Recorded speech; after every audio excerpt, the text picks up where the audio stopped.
Kia ora, bula, kia rana, talofa malo, elele, and welcome to Two Palagi and a Peace and Easy Pod. Great to be here telling these stories about Pacific business.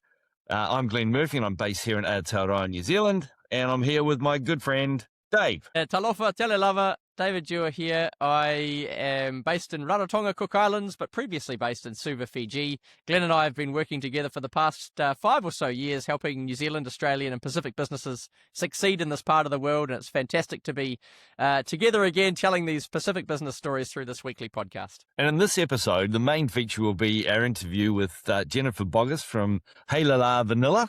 But Dave, today here in New Zealand is Anzac Day, so just a recognition of our veterans and our current military and defence staff as well, and just recognising the amazing role that they play both in New Zealand, Australia, and really across the Pacific and the interconnections there. Yeah, great call out, Glenn. It's the 24th of April at the moment where I'm sitting. So Anzac Day for me is tomorrow morning. I think the efforts of New Zealand, Australian, and actually Pacific Island service personnel as well, who have served in the New Zealand, Australian, and other defence forces around the world. It's a great day tomorrow for me and today in New Zealand to commemorate and to recognise and acknowledge that huge contribution. You were saying that the Cooks don't have their own military, but they have contributed in the past to New Zealand and Australia. Yeah, 100%, Glenn. And this will be my second Anzac Day that I've attended in the Cook Islands, and it really is. It's quite a sobering reminder of such a small population, but a really really big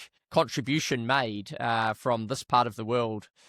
All the way around the world, these folks from far-flung islands of the Paenua and Cooks, from Achu and, Sawaro and Puka and, Aitataki on a boat all the way over to the Western Front in France. And, tragically and sadly, many didn't come home.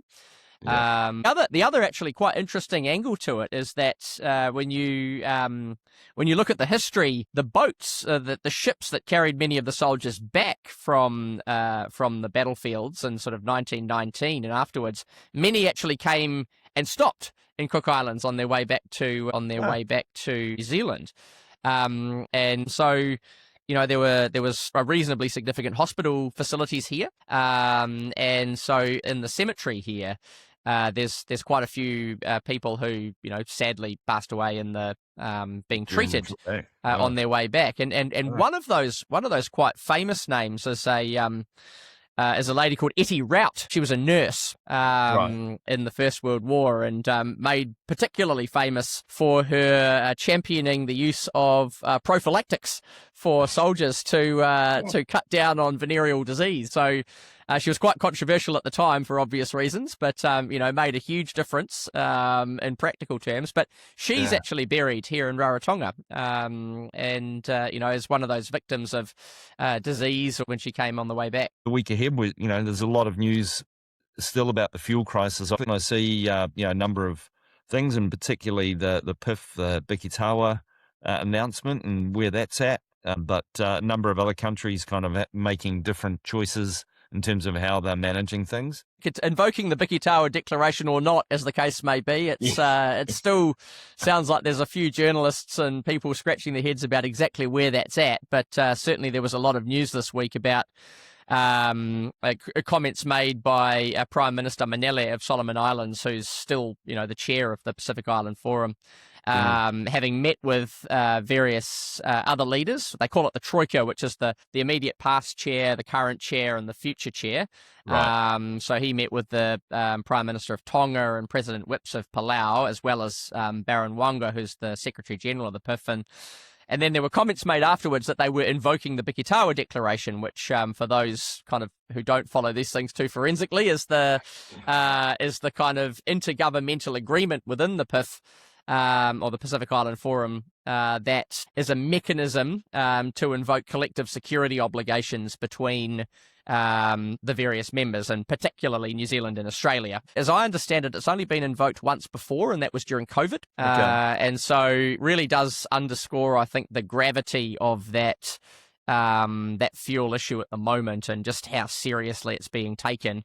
because as we're seeing in places like Marshall Islands, which is, declaring states of emergency, and others, there's a real concern that worse is yet to come with that rising fuel price. And then, Dave, on the back of our chat last week with Srishti Narayan from Fiji Tourism, there was an announcement about new Fiji tourism numbers as well in the last week. So I think the announcement this week was something like over 71,000 tourist arrivals in the month of March for Fiji, which is, again, continuing to smash records.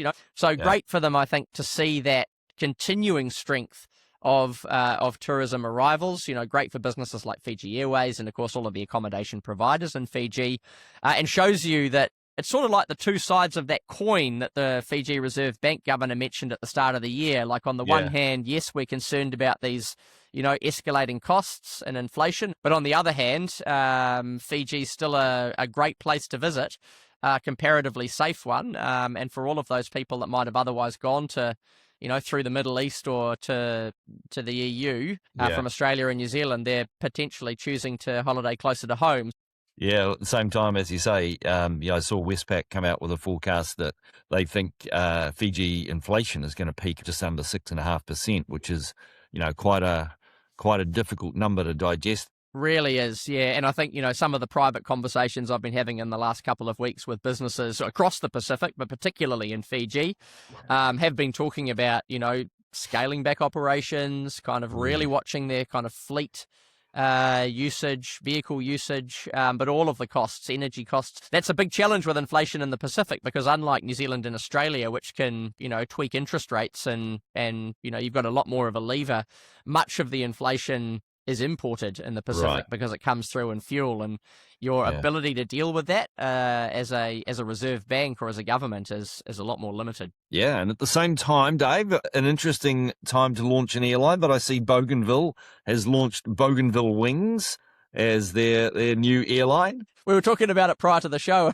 I said, that close to Australia, I'm surprised I didn't go with Bogan Wings. It's another, I guess, demonstration of the country's kind of commitment, looking towards its, potential moves towards a more independent state, which has always been the stated ambition. Air connectivity is critical, and especially in a place like Bougainville, it's a difficult one to get around, and having that air connectivity is, recalling our conversation with Sir Ewan Smith, is just super important. The other thing I noticed was friend Chandan Ori, who's now the president of Fiji's peak body for outsourcing. It looks like they've just had their conference in Fiji, and they're still targeting strong growth with, talking about 15,000 jobs in the sector by 2030, just under $500 million of revenue projection. But I can't help but thinking the way the world's changing with artificial intelligence, that business model has to adapt and change as well. Well, firstly, look, congratulations to Chandan. He's built a great business in Juco Consulting. I had the pleasure of meeting Chandan on several occasions as part of his market entry into Fiji, and so it's great to see him taking up that role. And he's someone who brings a lot of experience globally in the outsourcing industry. And I think you're absolutely right. The world is changing, technology is changing, and that's a particularly exposed sector. Perhaps this is a great opportunity for us to get in touch with Outsource Fiji and bring them on the show to talk about exactly that dynamic that you've identified. Yeah, I think that'd be fantastic. But for now, in this episode, we have the wonderful Jennifer Boggiss from an awesome company called Heilala Vanilla. Well, this week on our Two Palagi podcast, we're taking a slightly different tack, and we're covering a sector and a business that really goes to the heart, I think, of where a lot of the people perceive opportunity in the Pacific. And I'm really excited about this one because I think this is a business that has made a huge name for itself in taking some of the best from the Pacific to the best in the world. We're thrilled to be joined by Jennifer Boggiss. Jennifer's business, Heilala Vanilla, is a brand that's used on Michelin-starred restaurants around the world. And has its origins in Tonga. And I remember actually meeting Jennifer while I was on holiday in Vava'u one year, watching whales, and I was able to join Jennifer and her father, the founder of the business, John Ross, at the Vava'u Agricultural Fair.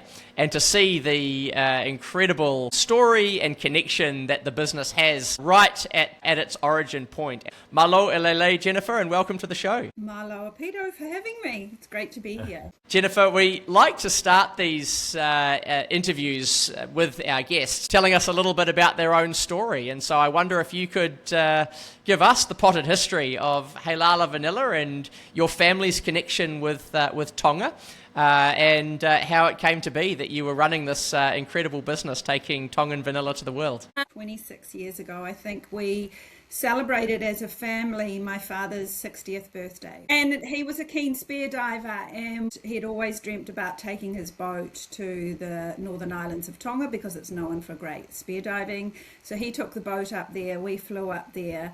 As a family, celebrated his 60th birthday and had the most amazing time. And then we came back, and then over that new year there was a Cyclone Waka, that went through the islands of Vava'u and was very destructive. And Dad, who had come to know a particular family and community in the village of Utanaki in Vava'u, wanted to go back and do a whole lot of rebuilding work. So he gathered up his Rotary mates at the time. Dad had sold the dairy farm, so he was at a point in his life where he didn't really want to go to the bowling club or the golf club. And he went back up to Vava'u and did that initial rebuilding work, and then actually every year right up until the last one was 2019, him and his Rotary Club have done projects in Vava'u, various community rebuilding projects. Anyway, after that first one, the head of the village at the time, Lalililatu, said to Dad, I really want to do something that is going to provide sustainable livelihoods for my family and community. If I donated you the lease on my land, is there something that you could grow that could help the community? So Dad, being a farmer, looked around, had to be something that wasn't perishable based on where Vava'u is and no reliable freight. Vanilla had grown there in the 80s very successfully. So Dad then went on a worldwide vanilla tour, Madagascar, Reunion Island, Costa Rica, Tahiti. Looked at vanilla, came back, planted vanilla. We were going up there on holidays, seeing what he was doing, and also becoming very attached to the family in Utanaki. And in 2005, he handed myself and my husband 25 kilos, which was the first crop. And I was an accountant, my husband's in IT, and we were like, oh, okay, this is lovely. Go and show the vanilla to some chefs in Auckland. So we went to like Peter Gordon, Simon Wright, a few of those names at the time. They said it was the best vanilla they'd ever seen. Vanilla typically goes through like 10 sets of hands, from, a grower to a processor to an exporter to an importer, distributor, wholesaler. So it was really a sort of a first in the vanilla sense for this part of the world, where it was going direct from the grower to the kitchen. So then we went on a family, myself and my husband and two daughters, we did a bit of an American road trip in 2007, and saw boring brown vanilla bottles on shelves in stores in the States. And I thought at the time, can't we do something that's, tells the story of the Pacific, of Tonga, and brand this and sell, and basically disrupt the category a little bit. So that's what we did. I threw in my day job January 2008, and so we started basically from then. Sort of fast forward to today, we produce a range of products in Tauranga in New Zealand, and export them around the world. And we have a group of farmers in Tonga that grow vanilla, and we also set up our own plantation on His Majesty's land. I was just reflecting, Jennifer, because having known you at university, for some reason I had in my mind that you'd also done marketing. Yeah, I did. I did a double major in accounting and marketing, so that's kind of held me in good stead. Yeah, exactly. Okay, I thought I saw you in some of those lectures I went to. I was going to say it's a good segue, Jennifer, because our last guest on this show was Srishti Narayan, who's the Chief Marketing Officer of Tourism Fiji, and so we covered a lot about the evolution of marketing and things like that. And I guess going back to your comments about seeing those brown bottles on shelves in the US and wanting to disrupt that category, was that predominantly a marketing story, do you think, or did you see kind of a scope to actually vary the product itself? And what was it, I guess, about the Tongan story, the origin story that you thought would really have appeal in some of those places? I think it was both, because vanilla, particularly in the States, but also even in New Zealand and Australia up until about 15 years ago, was typically either vanilla extract, which it is in the States, but in New Zealand and Australia it's mainly vanilla essence, which is in the essence of vanilla. It's not made from real vanilla beans. So we saw, like, could there be some innovation? And over the years we've partnered with Massey University, Callaghan Plant and Food Research. Like, we've had a really strong R&D program, and a lot of innovation around vanilla. And people say, vanilla, boring, bland, plain, like it has a connotation, and I'm plain like, old vanilla. there is nothing vanilla about vanilla.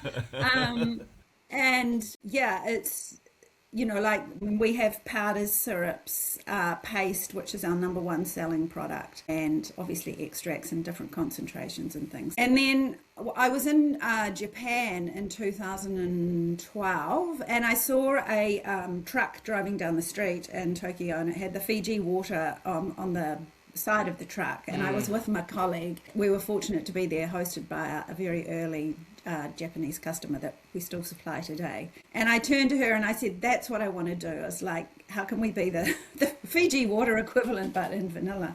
Obviously a much smaller and niche category, but so it was around brand and product. And where did the name Heilala come from, Jennifer? What's the meaning of that brand, and how does that resonate?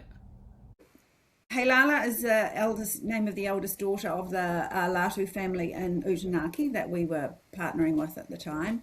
And it's also, they have the Heilala Festival in July, beauty pageants, Miss Heilala. And then there's quite a legend and a nice story behind the Heilala flower. Like, it's a little white flower on a bush, and then you dip it in salt water and it becomes this pinky red colour.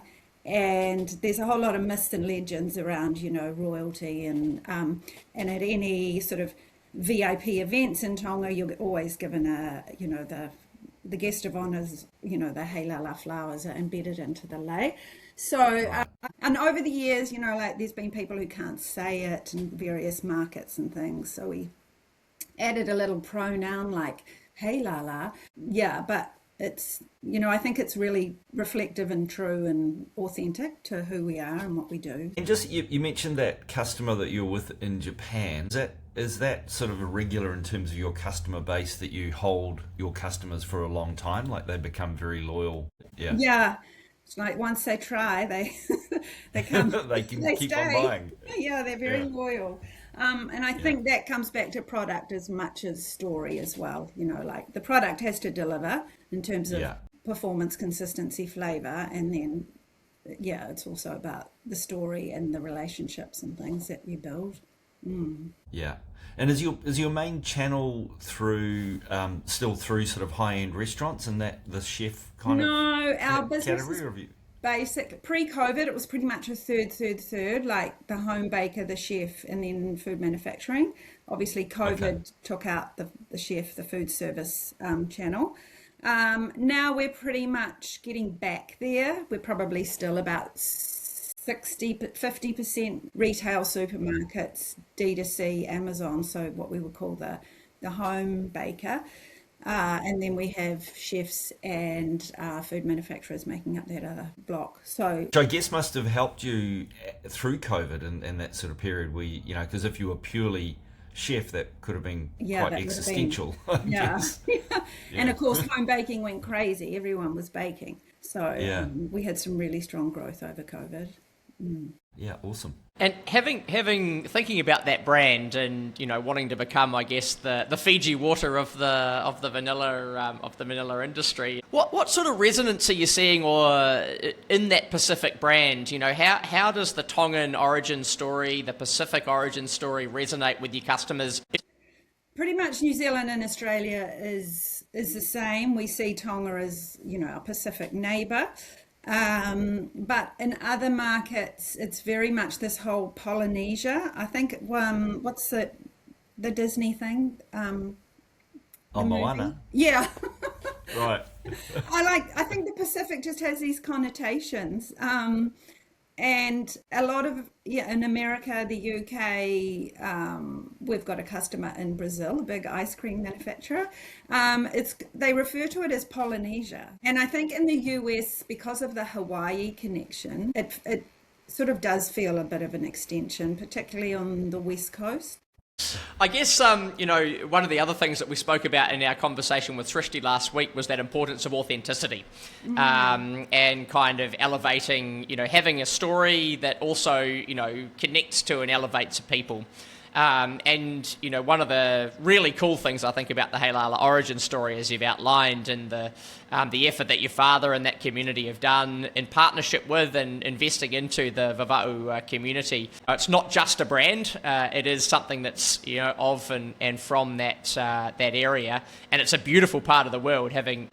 In terms of running a high-value global agricultural business from a Pacific context, what were some of the things that sort of took you by surprise or that you might not have anticipated in starting a business as you've done in that part of the world? Well, I think just to kind of put it in context, we had a big, strong heart for Vava'u and Tonga. So I think when we've faced challenges, which there's been plenty, it's really that heart for Tonga has given us a lot of resilience and persistence.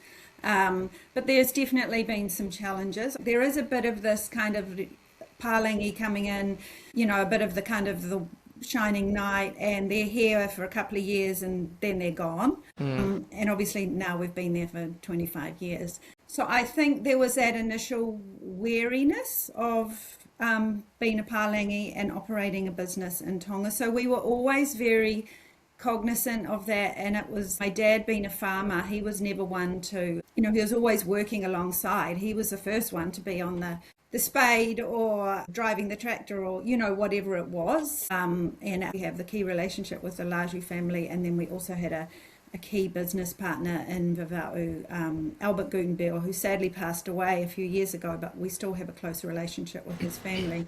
So I think that has stood us in good stead, those sorts of relationships that we have.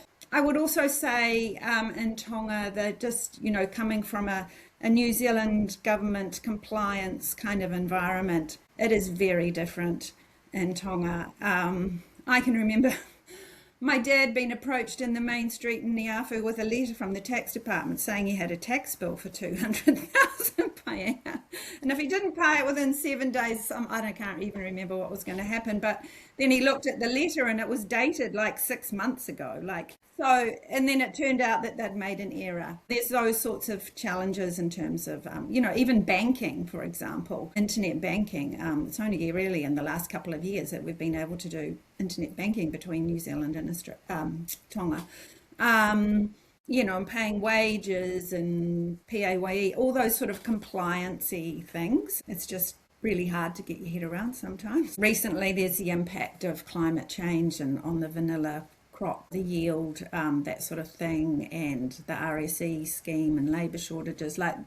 There's never a shortage of issues to deal with, shall we say. Yeah. And speaking of that, Jennifer, I mean, one that's on everybody's minds at the moment, of course, is the fuel diesel, crisis, and particularly in Tonga. How is that impacting, or how are you thinking about that? Well, I mean, I was there last November, December, and it was so sad to see, people lining up at 5 o'clock in the morning, queuing up for a can of petrol, and it's farmers can't get their crops to the market. It's just. And, in power generation, it's still very reliant on diesel. So I am fearful of, if this continues, that the diesel thing is going to be, significantly impacting the Pacific. That's just... Hey, with all that background and the kind of the community-based even start to the business and the way you've continued to be involved and think about your position within the community, how do you actually think about the success of the business, and how do you think about that apart from obviously making money, and profits are important, but there must be other parts that you think about as you're developing your business? I think it's twofold. To me, it's about, seeing Heilala around the globe in restaurants like you've referred to. I remember back in 2017 and we went to a trip to New York, and we thought to take Heilala to just basically do some market research and validation. And my colleague said to me, the same one that was in Japan with me and saw the Fiji water truck, said to me, well, if we're going to be taken seriously, we need to be in the #1 restaurant in the world. At the time was 11 Madison Park in New York. So she said, let's reach out to them. And we got an appointment. We said, we're just two Kiwi girls in town for a few days. Can we take 10 minutes? And thankfully he accepted the invitation, and we were there for an hour and a half and presented to the whole pastry team throughout the whole group, and got multiple purchase orders, and they're still a customer today. So those sorts of, punch me moments. Just over the weekend, the US Food and Wine magazine, they came up with this 20 must-haves in your kitchen, and one of them was real great vanilla, don't have the ick vanilla. And they said, Heilala is the best of the best. It's worth the splurge. It's just little moments like that. You think, amongst all the challenging times, when you get those moments, you're like, yeah, we're on the right path here. And then I think equally on the other side, it is the connection to Tonga. I think that never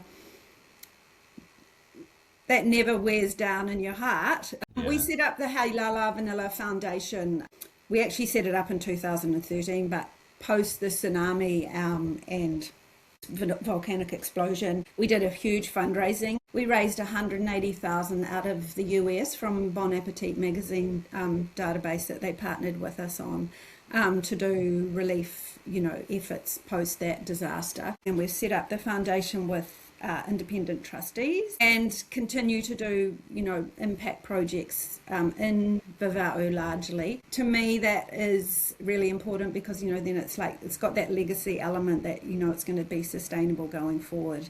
5 cents from every unit that we sell goes into the foundation. So it's got a self-funding model.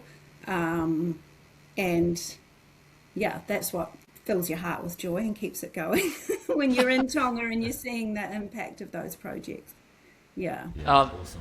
That's fantastic, Jennifer. What's something kind of cool or surprising or interesting about Tonga, either from a business perspective or Viva'u specifically, that people listening into this show might not otherwise be aware of?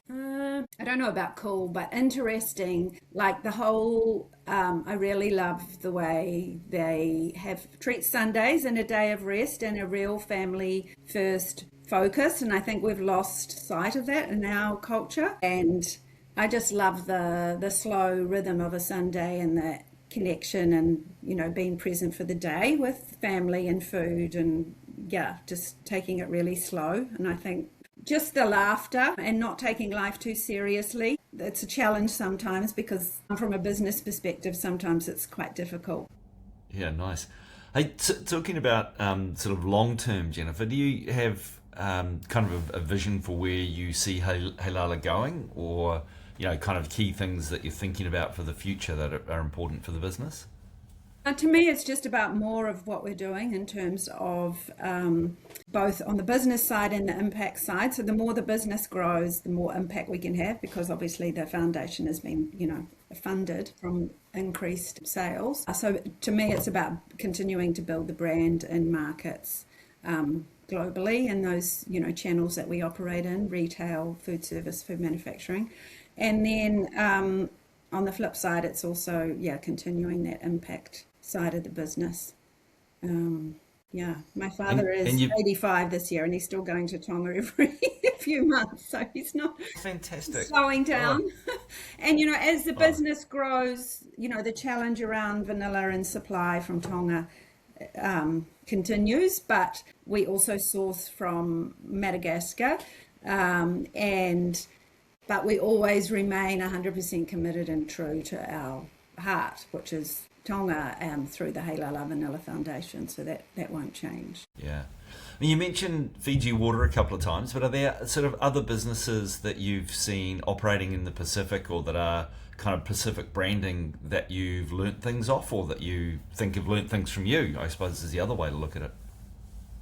we do get approaches kind of quite a bit from other Pacific brands, and often they're based in the Pacific, so they're trying to do everything in the Pacific, like the packing, the shipping, the marketing, the food safety. I kind of try and encourage them, because I think we're very fortunate that we've got that bilateral partnership model, because and we often get asked, especially by people in Tonga, like, why aren't you doing all of this in Tonga? And it's hard enough doing it from New Zealand, particularly over the last COVID and now this current issue that environment we've got.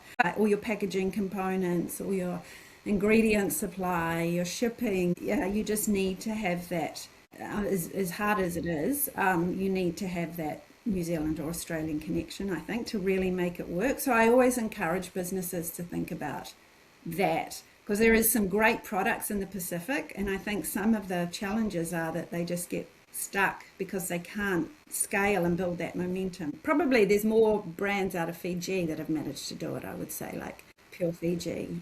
They've done amazingly well. Yeah. It's a great observation, isn't it, Jennifer? Because I think it's, at one level, it's a real challenge, for people in the Pacific, as you say. Like, I couldn't agree more with that advice, but it sort of forces them to think globally before they even think, about building a business from a really small, local size. And but I think also there's a great opportunity there, right? Because we've got this incredible asset in the diaspora population, the linkages between people in places like Tonga, who are now, traditionally for many generations in New Zealand, but increasingly in Australia and a lot in the United States as well. And so that asset, I suppose, in terms of the connections that they bring, the know-how, the integration into those economies. And are you seeing any kind of impact of that as your business has grown up over the last 20 years? Not specifically working with us, but there's a kava brand out of Tonga that also has similar sort of origin stories, Moana Kava, and I actually caught up with their US-based partner, so they've kind of got a similar model. So they're importing the kava into the US, and then they're doing all their manufacturing and distribution and marketing. And I caught up with him at Expo West in LA in March. So, I mean, I definitely think it's evolving, a lot more than it was when we started out 25 years ago. But yeah. Hey, just a sort of related question, Jennifer. I'm thinking more about your organisation and the structure of it, with kind of people, in New Zealand, in Tonga, travelling around the world for sales, etc. How do you think about the company culture? So not the Pacific culture, but what you build as an organisation. Well, I think we've been very fortunate because we've built a team that have really brought into the heart of Heilala Vanilla. We have some values around relationships, around making a difference, wisdom, respectfulness. We're very mindful of the connection between the Tonga team and the New Zealand team. For example, like Stella, who's our manager in Tonga, she's actually coming here to Tauranga on Tuesday. And then we try and take one member of the team up to Tonga each year. So it's just ensuring that both teams sort of feel connected to what we're doing and why we're doing it.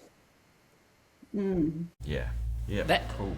That's super cool, Jennifer. I guess if you sort of look around the region, based on the experience that you've got and kind of knowing what can be done and where there's potential, are there any sort of areas where you think, gosh, we're missing a trick there, or there's a real opportunity to do something super cool in that particular sector or product or market? I don't know. I'm probably so focused on the world of vanilla and every crazy aspect of it. I mean, it's just such a beautiful part of the world, globally. When you're traveling and you're in, big cities, and it's so unknown. Even like New Zealand is unknown to, particularly in the States, right? And then Tonga even becomes less well known. So often when you're talking to people and you're telling them about the origins of the brand, you're like, Tonga, and they kind of look at you blankly and you go, it's next door to Fiji. I think Fiji has recognition because of the Fiji water thing. Yeah, great. And thinking about it from a slightly different angle then, Jennifer, you've been, engaged in this business for quite a long time now, like 25 years plus. When you look back, are there key things that you think you'd do differently if you were starting again? Have a lot more investment capital than I think we need. I suppose we weren't really thinking that far ahead. Like when my father started the business, it was just, oh, we'll grow some vanilla beans, and I don't know really when he handed me those first 45 kilos, he's like, we've started something here, we better continue it. We can't let these people down. But even the next year, we were probably still thinking, oh, we're just going to sell some vanilla beans to some chefs in New Zealand. And setting, I would say early on, setting up that structure and infrastructure around you that's going to give you some longevity. And then also, and we were fortunate in this, but I just think it's really important, is having local people alongside you. So you know, we had the Ladu family, we had Albert Gutenberg and his family. Now on our Heilala Vanilla Tonga company board, and then our foundation board, we've got, you know, local Tongans that are on the board. So I just think it's really important to, as a Palagi business, it's easy to think you know what you're doing and can just go off and do it, but you can't unless you've got that local connection. I couldn't agree more with that advice. I wanted to end just with that one anecdote, which was obviously when I met you that time in Vavau, and our kids were there as well, and I was explaining to them after we'd been to the agricultural fair what the business was and what we went and did, and then it was I created a rod for my own back a little bit, because then my youngest son, who's got an eagle eye at the best of times, now spots your brand whenever we go into, you know, supermarkets in New Zealand and other places, and he discovered that you make a vanilla sugar. Gosh, it's a very tasty but also very premium product. But yes. he now insists on having that on his porridge and wheat bix. So I like his style. Yeah. He's a man of refined taste, my 6-year-old, and so that's yeah. You must get that from Sue's, Dave. It's certainly not from his father, but no, I would have to agree with him. It's a fantastic product, and and really a product that I think reflects an incredible story as well. And so it's been a great pleasure to have you on the show, Jennifer. Jennifer Malo Alpito, thank you so much for joining us. We hope to see plenty more of your product on the shelves around the world. Thank you both. Yeah, Malo Alpito. Yeah, terrific to see you again, Jennifer. And as somebody whose mother always had a little bottle of, I think it was Greg's vanilla essence. Hansel's, yeah. Or Hansel's, was it? I'm so pleased to hear how the world of vanilla has evolved and developed. Well, Dave, what a fantastic conversation. I'm just going to run through a few things that I think are really relevant in terms of Pacific business that she touched on. And the first what came across is just that genuine passion for the place and the people in Tonga. That then a really long-term commitment, that 25 years and unwavering, tough times, tough situations, but that passion really giving them the resilience. The local partnerships, working now intergenerationally with families. You asked some really good questions about the product versus the marketing piece. And I think Jennifer's point about, well, it's both. The product has to deliver. But yes, you still tell your authentic stories around that to create the brand, having a defensible niche. So, you know, you think about vanilla, and as Jennifer referred to a couple of times, it's not like a massive business in terms of the, you know, what the vanilla market is, but globally it's actually quite significant. And if you create a premium position, you have a really defensible niche. The importance of the value chain that's across Tonga and New Zealand, and using the strengths of each to create scale, and the establishment of the foundation and genuinely giving back into the community. I just thought there was a lot in that that other businesses can take and learn from. Real resilience, real patience, and a real determination to make it succeed. I think, you've got to have that in any business, don't you? But, you know, there's that additional overlay of challenge, sort of starting something from scratch in quite a remote part of the world. I've had the pleasure, and it is a pleasure, of going to Vava'u in Tonga. It is a stunningly beautiful part of the Pacific. We actually went there for the whale watching, and it's it's a real sailing paradise. There are these beautiful coves and caves, and it's relatively deep water. But it's a remote part of the world. And so to start an exporting or, premium agricultural business there, it's you've got a lot stacked against you. That passion that she's got and that her father, John Ross, has got for that part of the world is really genuine, and they've built something super cool. Thinking back also to the conversation we had with Janina Wetzel and Chris Saili, who also, despite being, Samoan and Kiwi, went and started a business in Solomon Islands and Fiji. It kind of as outsiders. It's that double-edged need to properly integrate into the community, but also once you do that properly, seeing that community kind of come around and wrap around and support you as well. They've shown that, but with some proper attention to product differentiation, to marketing, and to, just building that brand, you can take something from the Pacific and create some real value out of it. And that plays globally really effectively. One of the other things that really struck me was that comment that Jennifer made about not feeling like you've got to do everything yourself in that one market, in that one community. And, that to me was the real gold nugget that I took away from that, because I see it a lot with Pacific businesses. The sense of community obligation that really drives many entrepreneurs in the Pacific can sometimes be taken to such an extreme that they think, gosh, we've got to do absolutely everything here on the ground. We've got to set up a plant. We've got to do all of our manufacturing. We've got to do all of our marketing, all of our branding, absolutely everything.